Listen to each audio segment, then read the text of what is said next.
नमस्कार। इस चैनल के द्वारा बीएड शिक्षकों के ब्रिज कोर्स को ध्यान में रखते हुए स्टडी मटेरियल प्रोवाइड किया जा रहा है। अभी हम समावेशी शिक्षा को कवर कर रहे हैं। इसके पहले हमने 2 वीडियो समावेशी शिक्षा पर बनाया है। आज की इस वीडियो में हम यह देखेंगे कि एक अध्यापक के रूप में आप समावेशी कक्षा कक्ष का निर्माण किस प्रकार से करेंगे।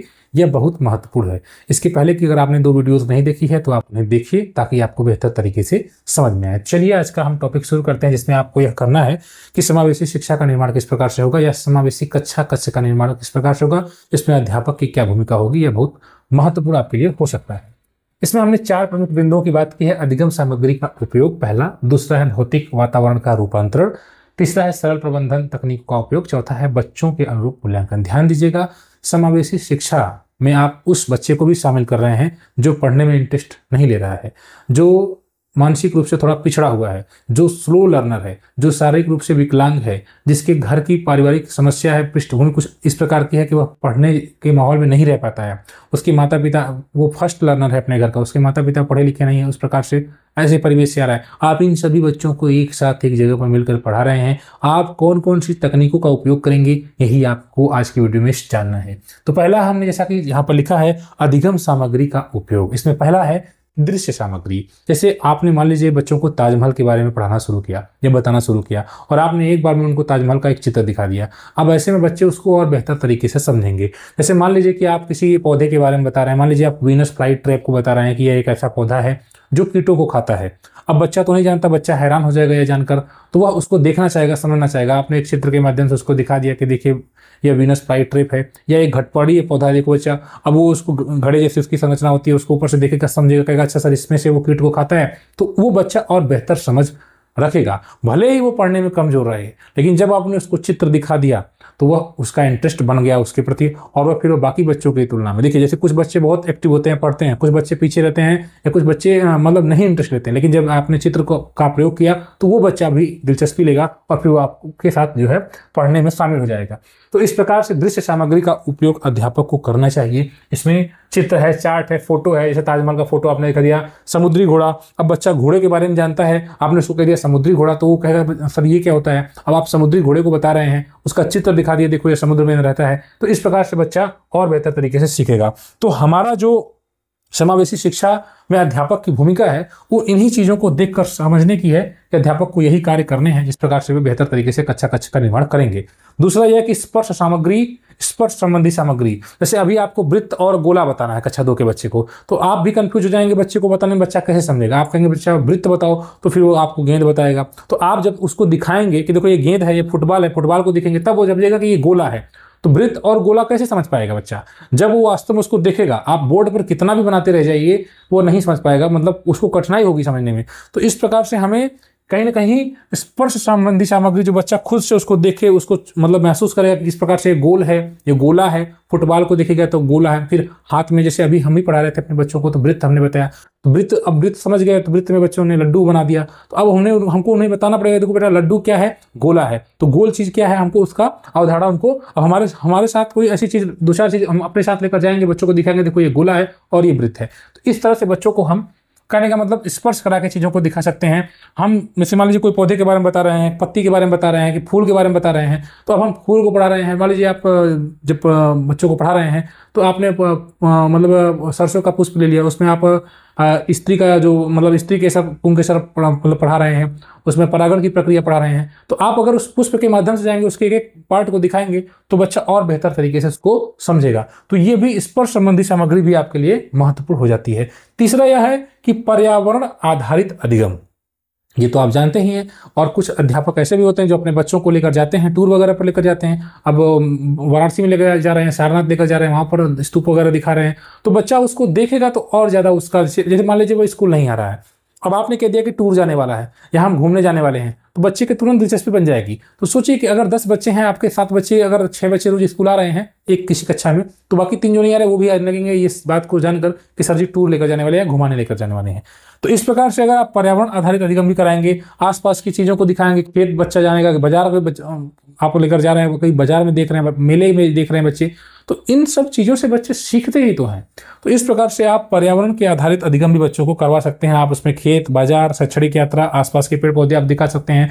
आपने देखा कि आपके स्कूल के बगल में खेत है, धान की रोपाई हो रही है, आप बच्चों को वहाँ पर थोड़ा सा बगल में लेकर चले गए, दिखा रहे कि देखो बच्चों इस प्रकार से धान का पौधा रोपा जा रहा है, खेत में पानी वगैरह मतलब किसान खेती इसमें कर रहा है। तो ये सब चीज़ें समझेंगे तो बच्चा पर्यावरण के आधार पर भी अधिगम बहुत तीव्रता से करता है।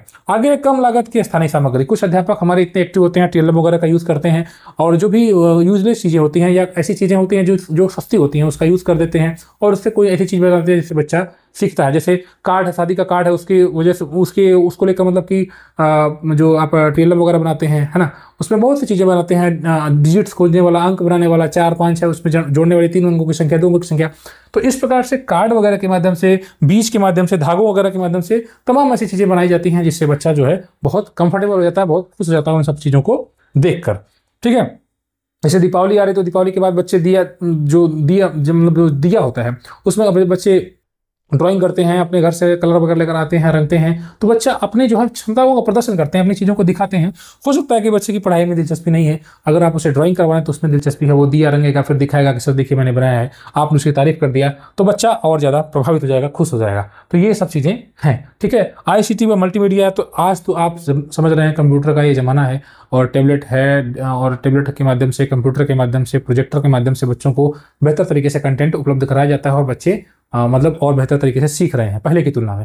पहले एक समय होता था जब सिर्फ एक ब्लैक बोर्ड होता था, चाक के सारे अध्यापक पढ़ाते थे, लेकिन आज के समय में टेक्नोलॉजी इतना आगे जा रही है, उस टेक्नोलॉजी का आप यूज़ करते हैं, प्रोजेक्टर है उसको यूज़ करते हैं, आप ब्लैक बोर्ड में, व्हाइट बोर्ड पर या डिजिटल बोर्ड पर आप पढ़ा रहे हैं, बच्चों को दिखा रहे हैं, तो इससे बच्चे की जो प्रक्रिया है और तीव्र हो जाती है।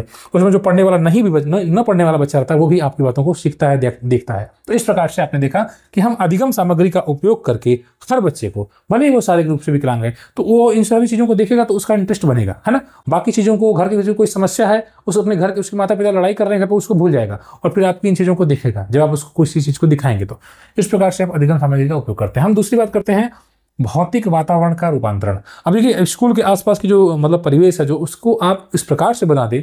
अब एक देखिए, एक तो कक्षा में हो सकता है कि आप सीढ़ी लगा है, मान लीजिए कक्षा 5 का कमरा है, वो सीढ़ी लगा है। अब उसमें एक विकलांग बच्चा है, वो कैसे जा पाएगा, उसको सहज महसूस नहीं हो पाएगा, अपने आप को अनकंफर्टेबल फील करेगा।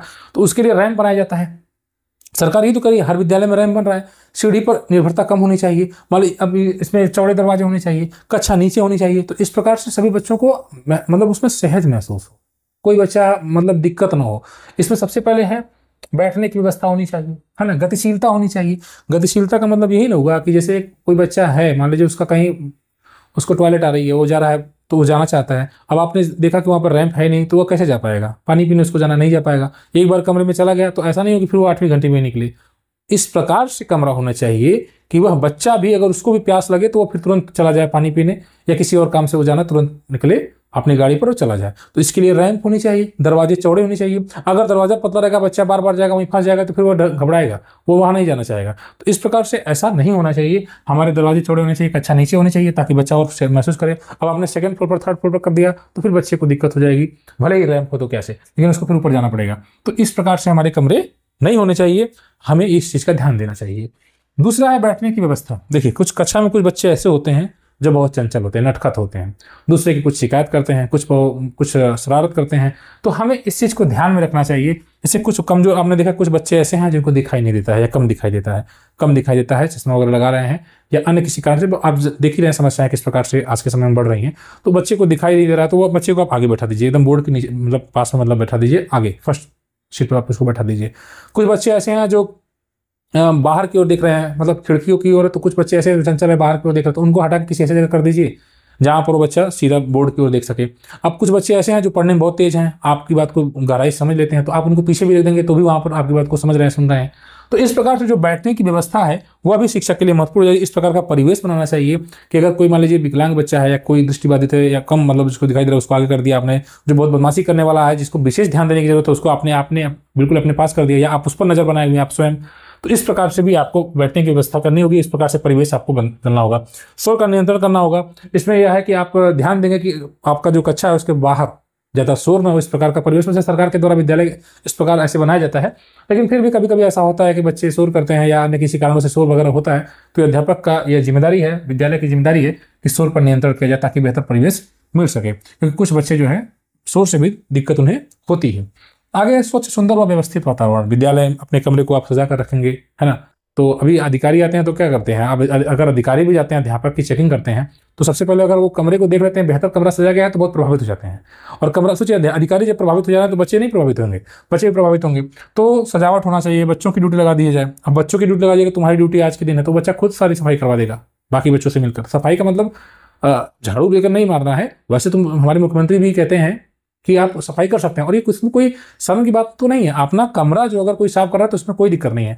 तो साफ सफाई पर विशेष ध्यान दिया जाए, बच्चों की ड्यूटी लगा दिया जाए, बच्चे खुद से अपने कार्य मतलब अपने कमरे को बेहतर बनाएं तो ये और अच्छा हो जाता है। आपको याद होगा जब 5 सितंबर का दिन रहता है तो बच्चे कितने एक्टिव होकर अपने कमरे को पूरा सजा देते हैं। 5 सितंबर रहे या चाहे 14 नवंबर रहे, तो बच्चों के अंदर एक वो होती है, भावना होती है, इस प्रकार से वो अपनी चीज़ों को प्रदर्शित करते हैं।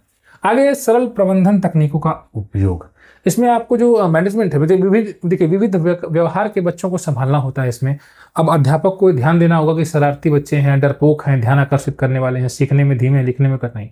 तो सरल प्रबंधन तकनीकों से आशा यही कि आपको इस प्रकार से मैनेजमेंट करना चाहिए कि सभी प्रकार के बच्चे आपके कक्षा में खुद को बेहतर महसूस करें, सहज महसूस करें। ठीक है, जैसे कुछ बच्चे शरारती होते हैं, ठीक है, तो आप जानते हैं कि शरारती बच्चे हैं तो आप ऐसा नहीं कि आप उसको हरदम डांटने लगें। आप जान रहे हैं कि वो शरारती है तो उससे कुछ इस प्रकार का व्यवहार करिए कि वो भी बेहतर महसूस करे। जैसे मान लीजिए कुछ बच्चे डरपोक हैं, अब आप एक कक्षा में पढ़ा रहे हैं, शरारती बच्चे को आप डांट भी देंगे तो वो थोड़ा कुछ हद तक सही रहेगा। अब कोई बच्चा डरपोक है, ठीक है, डर रहा है, विद्यालय आने में डर रहा है, आते ही आपने उसको डांट दिया तो अब वो बच्चा तुरंत भाग जाएगा घर। ठीक है, जैसे मान लीजिए कि एक विद्यालय में एक बच्चा 1 में आ रहा है, ठीक है, और अपने 3 और 4 के बच्चों के साथ, मतलब उसके 2 भाई हैं, 3 में 4 में पढ़ते हैं, और एक बच्चा पहली बार 1 में आ रहा है। अध्यापक मान लीजिए वो 9 बजे का विद्यालय है, 9:30 बजे वो बच्चे आ रहे हैं, ठीक है, और 3 और 4 में पढ़ने वाले उसके भाइयों को देखकर अध्यापक ने पूछा कि तुम लेट क्यों आए, और लेट आए और बच्चे उन्होंने कोई सार्थक नहीं जवाब दिया, एक डंडा लगा दिया। ठीक है, वाली बात से मारने का अधिकार नहीं है, लेकिन मान लीजिए कि अध्यापक ने एक डंडा लगा दिया। अब जो बच्चा पहली बार आएगा, जो अभी 6 साल का, जो आना सीख रहा था पहले, वो देखकर वहीं पर डर जाएगा और भाग जाएगा। तो ये समावेशन हुआ नहीं हुआ? जो बच्चा आना चाहिए था अभी पहली बार 1 में जो पढ़ रहा है, वो तुरंत भाग जाएगा। क्यों भाग गया? क्योंकि उसने देखा अध्यापक की इस प्रकार के व्यवहार को देखते हुए, अध्यापक ने डांट भी दिया तो डांटने से ही वो बच्चा भाग गया। तो इसमें क्या है कि आप जो प्रबंधन का तरीका है, अध्यापक जो देख रहे हैं उनका जो सरल अपनाना चाहिए, यानी हार्ड इस प्रकार से नहीं होना चाहिए, स्ट्रिक्ट नहीं होना चाहिए। कुछ ध्यान आकर्षित करने वाले बच्चे होते हैं, कुछ सीखने में धीमे बच्चे होते हैं। जैसे मान लीजिए कि हम आलेख बोल रहे हैं बच्चों के लिए, ठीक है, कुछ बच्चे ऐसे हैं जो धीरे लिख रहे हैं, तो अब वो बच्चा, कुछ बच्चे ऐसे होंगे कि दो एक ही बार में बोलेंगे, लिख कर बैठ जाएंगे, कहेंगे सर आगे बोलिए, सर आगे बोलिए। लेकिन आप अध्यापक के रूप में देखेंगे कि एक बच्चा पीछे भी है तो उसको आप दोबारा हेल्प करेंगे कि अच्छा तुम लिखो, ये भी हमने बोला है। तो ऐसा नहीं कि 2-4 बच्चे अगर पढ़ने में तेज हैं और आप आलेख बोल रहे हैं तो आप बोलते चले गए, और कुछ बच्चे ऐसे हैं जो आप मतलब लिख ही नहीं पाए क्योंकि उनकी लिखने की गति धीमी थी, आपने उन पर ध्यान नहीं दिया तो पीछे रह जाएंगे। तो हमें जो सीखने में धीमे बच्चे हैं उन पर भी ध्यान देना चाहिए। कुछ बच्चों को लिखने में कठिनाई होती है तो उनके मूल्यांकन का हमें और भी तरीका अपनाना चाहिए। ओवरऑल हम कह सकते हैं कि अध्यापक को संवेदनशीलता का परिचय देना है। व्यक्तिगत हस्तक्षेप, मतलब पढ़ने में कमजोर है बच्चा या स्लो लर्नर है या वो लिख रहा है धीरे धीरे, तो हमें उसके पास जाकर उसको मतलब प्रशंसा करनी चाहिए, प्रमोट करना चाहिए कि हाँ ठीक है तुम नहीं लिख पा रहे, मैं बोल रहा हूँ फिर से लिख दो। इस प्रकार से हमें करना चाहिए। तो सरल प्रबंधन तकनीक का उपयोग करना चाहिए। अगला पॉइंट है बच्चों के अनुरूप मूल्यांकन अपनाना चाहिए। देखिए हमारी जो समावेशी शिक्षा है वह कठोर प्रणाली को नहीं है, मतलब मूल्यांकन हमारा कठोर नहीं होना चाहिए जो हमारा होता है। इसमें इस प्रकार से नहीं है मौखिक उत्तर में बच्चे कमजोर हो सकते हैं। हो सकता है किसी बच्चे से आप खड़ा करा के पूछते हैं, मतलब कि वो बहुत जानकार है, बहुत अच्छा सब कुछ लिख भी देता है, लेकिन आप उसको जब खड़ा कराते हैं बोल नहीं पाता है। तो हमें ऐसा नहीं है कि हमारा जो मूल्यांकन का तरीका सिर्फ एक ही प्रकार से नहीं होना चाहिए। बच्चे को देखिए बच्चा किस प्रकार से कंफर्टेबल है। समावेशी शिक्षा में यही चीज़ हमको देखना है, किस प्रकार से अगर वो अपनी बातों को बोल कर कह रहा है, लिख कर कह रहा है, या किसी और क्षेत्र में वह है, हो सकता है कि व्यवसायिक उसको नॉलेज हो सकता है, ड्राइंग बहुत अच्छा करता है, तो वो जिस प्रकार से भी उसका आप अन्य तरीके से, हो सकता है कि वो मोबाइल वगैरह जो मतलब आपने देखा कि जो अभी ऐप वगैरह चलते हैं उसके माध्यम से वो बेहतर तरीके से सीख रहा है या आपको एक्सप्लेन कर ले रहा है, तो फिर ये आपको उसी प्रकार से उस बच्चे का मूल्यांकन करना चाहिए। ठीक है, चित्र के माध्यम से, लेखन के माध्यम से या कंप्यूटर वगैरह के माध्यम से बच्चे का मूल्यांकन करना चाहिए। अगर बच्चा दृष्टिबाधित है, अब आप उसको लिखने के लिए देंगे तो बताइए दृष्टिबाधित बच्चा कैसे लिख पाएगा जब उसको दिखाई नहीं देगा। तो आपको ब्रेल का उपयोग करना चाहिए। इस प्रकार आपको कौशल आधारित मूल्यांकन करना चाहिए, जिसे आप देखभाल बच्चे सीखते हैं खुद के बारे में, कला के बारे में, व्यावसायिक कौशल अगर बच्चों के है तो वो उसका प्रदर्शन करते हैं। तो इस प्रकार से हम कह सकते हैं कि हमारा जो मूल्यांकन प्रणाली है वो विविध होनी चाहिए और लचीली होनी चाहिए। तो फिलहाल इस प्रकार से आप समावेशी कक्षा कक्ष का निर्माण करेंगे तो यकीन मानिए बच्चे आपसे भी कनेक्ट होंगे, विद्यालय में भी आएंगे और जो उद्देश्य है सरकार का न्यू एजुकेशन पॉलिसी का वह भी पूर्ण होगा। फिलहाल इस वीडियो में इतना ही। ब्रिज कोर्स की बेहतरीन तैयारी के लिए, स्टडी मटेरियल के लिए इस चैनल को आप ज्वाइन कर लीजिए, व्हाट्सएप ग्रुप ज्वाइन कर सकते हैं। धन्यवाद।